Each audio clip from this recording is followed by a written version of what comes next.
Friends, welcome to my channel. Friends, मैंने पहले videos में आपको डायरेक्ट इनडायरेक्ट स्पीच में डिफरेंट टेंसेस में डायरेक्ट टू इनडायरेक्ट किस तरह चेंज करते हैं ये बताया था।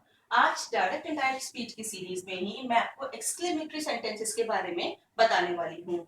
शुरू करने से पहले मैं आपको बता दूं कि अगर आपने मेरा चैनल सब्सक्राइब किया हुआ है तो आपने इससे पहले की वीडियो जरूर देखे होंगे और उसमें मैंने हर टेंस के हिसाब से प्रेजेंट, पास्ट, फ्यूचर सबके हिसाब से मैंने आपको डायरेक्ट इनडायरेक्ट चेंज करना बताया है। अब एक्सक्लेमेटरी सेंटेंसेस, सबसे पहले हम ये जानते हैं कि एक्सक्लेमेटरी सेंटेंसेस क्या होते हैं।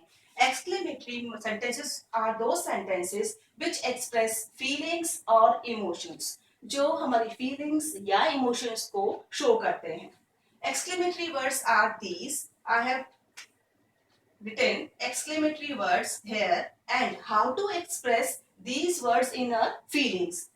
Exclamatory word is hurrah. When there is word hurrah in the sentence, you have to write exclaimed with joy.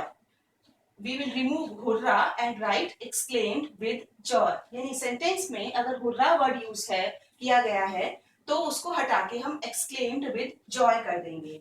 If there is alas in sentence, we will write exclaimed with sorrow. alas sorrow वाली feeling को express करता है. पू के लिए हम लगाते हैं exclaimed with contempt. contempt means दूसरे की को क्रिटिसाइज करना, उसकी आलोचना करना. ब्रावो के लिए लगते हैं applauded. वहां exclaimed with का यूज नहीं किया जाता है. ब्रावो के लिए applauded वर्ड यूज होता है. ब्रावो और वेल डन दोनों के लिए ही applauded वर्ड यूज करते हैं. और गुड बाय के लिए बेड वर्ड यूज होता है. बेड करना यानी विदा देना या विश करना. अब इसके सेंटेंसेस में आपको अभी समझा रही हूँ फ्रेंड्स. शिवम said हुर्रा, ये हमने पहला वर्ड दिया है hurrah. We have won the match. तो शिवम exclaimed with joy. हमने यहाँ हुर्रा और said दोनों को हटा दिया. आप देख सकते हैं यहाँ हमने said और हुर्रा ये दोनों को हटा के exclaimed with joy लगा दिया. जैसे कि मैंने आपको यहाँ बताया था कि हुर्रा के लिए exclaimed with joy लगाते हैं. तो Shivam exclaimed with joy that, जैसे कि मैंने आपको पहले भी सेंटेंसेस में बताया हुआ है कि जब डायरेक्ट टू इनडायरेक्ट स्पीच में हम जाते हैं तो हम जब कॉमास और इन्वर्टेड कॉमास को रिमूव करते हैं तो दैट यूज किया जाता है. वो दैट इन सेंटेंसेस में भी यूज किया जाएगा. Shivam exclaimed with joy that they had. have को हमने had में चेंज कर दिया. as you can see, have is the helping verb of present perfect tense and we should change present perfect tense into past perfect tense. That's why we have used had. They had won the match. Next sentence is she said alas. alas as you can see exclaimed with sorrow. alas word sorrow feeling को show करता है. alas I have lost my gold ring. she exclaimed with sorrow. यहाँ भी हमने same वही चीज की है. sad और alas इन दोनों वर्ड्स को रिमूव किया और उसकी जगह exclaimed with sorrow यूज किया. she exclaimed with sorrow that she had lost her gold ring. यहाँ भी have यूज हुआ था और उसके लिए हमने पास परफेक्ट टेंस में ले जाके उसको had कर दिया. she जो आया है वो I के लिए आया है. ये भी फ्रेंड्स आपने मेरे पहले वीडियोस में जरूर देखा होगा कि मैंने आपको ये सारे रूल्स समझाए हैं. और अगर आपने अभी तक मेरा चैनल सब्सक्राइब नहीं किया हुआ है तो प्लीज सबसे पहले चैनल सब्सक्राइब कीजिए और मेरे पुराने डायरेक्ट इनडायरेक्ट के वीडियोस को जाके देखिए. उसमें सारे रूल्स आपको समझ आएंगे कि सब्जेक्ट वाइज किस तरह से हमें चेंज करना होता है. तो आई को हमने शी में चेंज कर दिया क्योंकि यहाँ पे हमारा सब्जेक्ट शी था. That she had lost her gold ring. And these are some other examples, friends. The audience said bravo.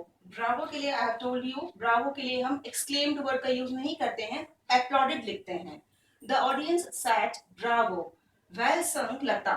The audience applauded. यहाँ हमने said और bravo इन दोनों वर्ड्स को हटाया, बट यहाँ पे हम exclaimed word का यूज जैसे हमने ऊपर किया था वो नहीं करते हैं. यहाँ पे सीधे applauded word का यूज किया जाएगा. The audience applauded Lata, calling out that she had sung well. यहाँ आप देख सकते हैं ब्रावो, वेल संग लता. फ्रेंड्स इस सेंटेंस का मतलब समझिए क्योंकि मैंने आपको ये बताया एक्सक्लेमेटरी सेंटेंसेस फीलिंग्स को एक्सप्रेस करने वाले सेंटेंसेस हैं. यहाँ ऑडियंस का जो एक्सप्रेशन है वो ये है कि वो लता को अपलॉड कर रहे हैं कि उसने बहुत अच्छा गाना गाया. वेल संग.